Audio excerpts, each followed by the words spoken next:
Hello everyone, welcome to our Java programming series. Today we are going to discuss working with form data and initialization using init method, ServletConfig and ServletContext. This is session number 34. These concepts are very important for understanding how servlets are prepared before handling user requests. This session is part of Java programming course. Course code is R1UC304C and the instructor for this course is Dr. Amit Batra. Let us begin by quickly revising the previous session. In the previous session, we studied handling request using HTTP servlet request. A servlet receives client data through the request object. The request can contain parameters, headers, cookies, and session data.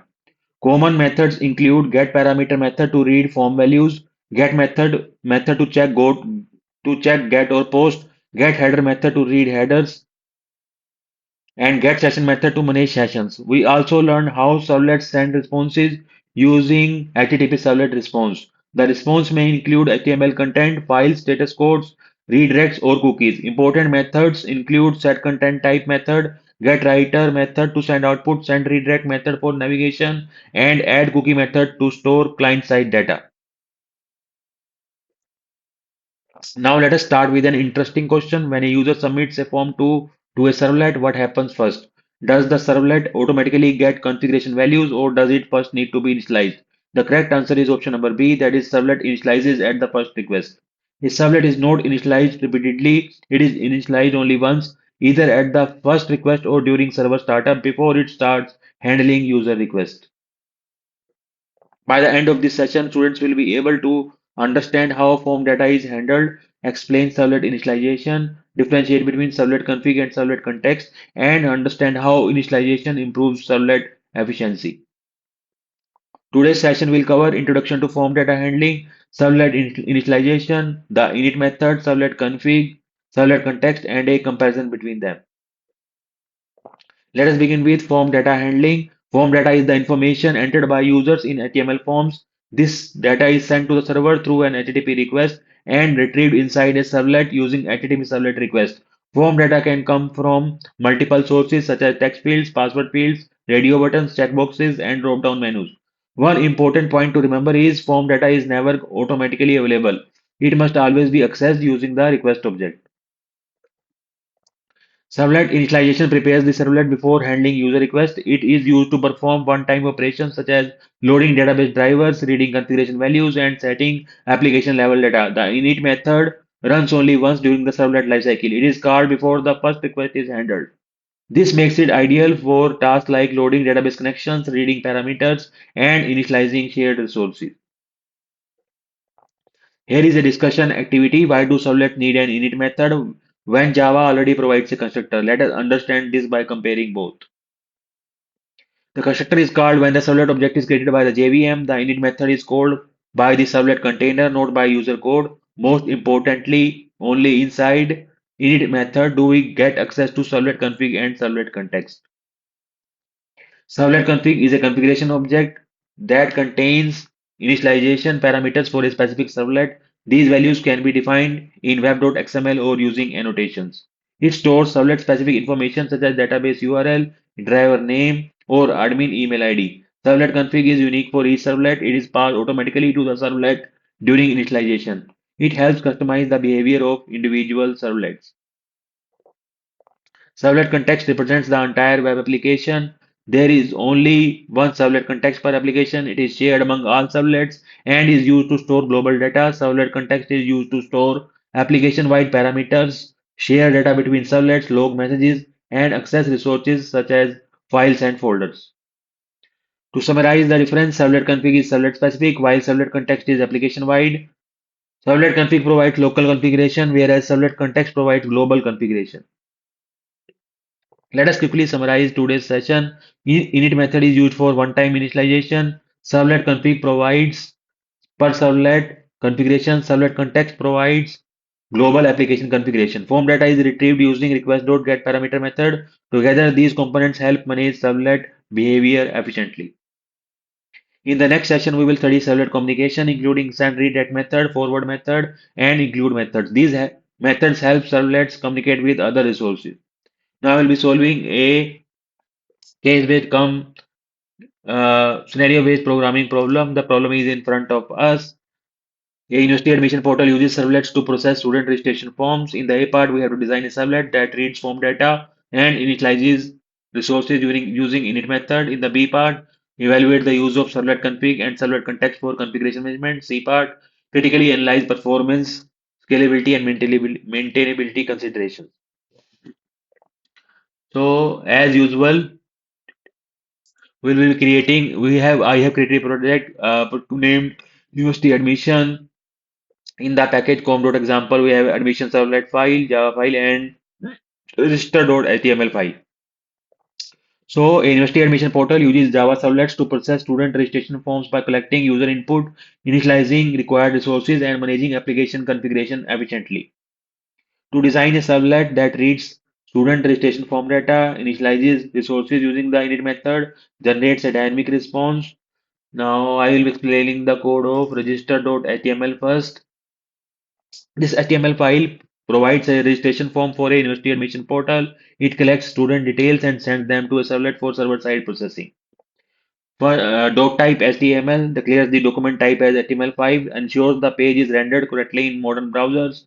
HTML tag represents the root element of the HTML document. All web page content is enclosed inside this tag. Then we come to the head tag and the title tag. The head section contains metadata. Title tag sets the browser tab name to student registration. Then comes the body tag. Body tag contains all the visible content shown on the web page. Then comes the heading S2 tag. It displays a heading indicating the purpose of the page. It clearly informs users that this form is for university admission. Then comes the form tag at line number 9. And form text starts an HTML form for student registration. Action equal to register sends the form data to the servlet mapped with @web servlet slash register. Method equal to post is used because sensitive data is being submitted. Post keeps data hidden from the URL. Then come name colon input. This represents an input field to enter the student's name. Name equal to name is used by the servlet to retrieve this value. Required ensures the field cannot be left empty. Then email colon input. This represents an input field for email address. Browser automatically validates email format required ensures valid input before submission. Then course colon input tag. This represents an input field to enter the course name. It is used by the servlet to process course selection. Then input type is equal to submit. It is a submit button to send form data to the server. It triggers the server's do post method. Slash form ends the form. Slash body slash HTML properly closes the body and the HTML document. Why post method is used? Because post method protects sensitive data and it is suitable for form submission and it allows large data size also improves security. This HTML page collects student registration details and submits them to a servlet using the post method. The servlet processes the form data and generates a dynamic response. Now I'll be explaining admission servlet.java file. This servlet is used in university admission portal to process student registration forms. It demonstrates servlet initialization using init method and form data handling using do post method. Next, we are having these import statements. First is Jakarta.servlet.star is used for core servlet interfaces. Jakarta.servlet.http.star is used for HTTP specific servlet classes and Jakarta.servlet.annotation.webservlet is used for annotation-based servlet mapping. And java.io.star it provides a print writer to send output to the browser. Then comes the @web servlet annotation. It maps this servlet to the URL pattern slash register. Any request sent to register is handled by this servlet. It eliminates the need for web.xml deployment descriptor file. Then comes the class admission servlet. Let me close this folder structure. Then this class is admission servlet. So it extends the HTTP servlet to handle HTTP request. It allows overriding do post and lifecycle methods like init method. Then private string university name line number 15 stores university-wide information initialized once and reused for all requests and it demonstrates resource initialization. Then comes the override annotation in line number 18. So public void init, university name Galgotia, system.out.println. So init method is called only once during the servlet lifecycle and it is used for one-time initialization task. And here it sets the university name. Also console message confirms servlet initialization. So it improves performance by avoiding repetitive initialization.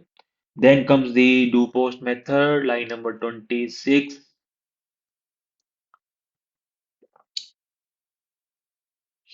It handles HTTP post request. It is used because form data is sensitive. It is automatically called when the user submits register.html.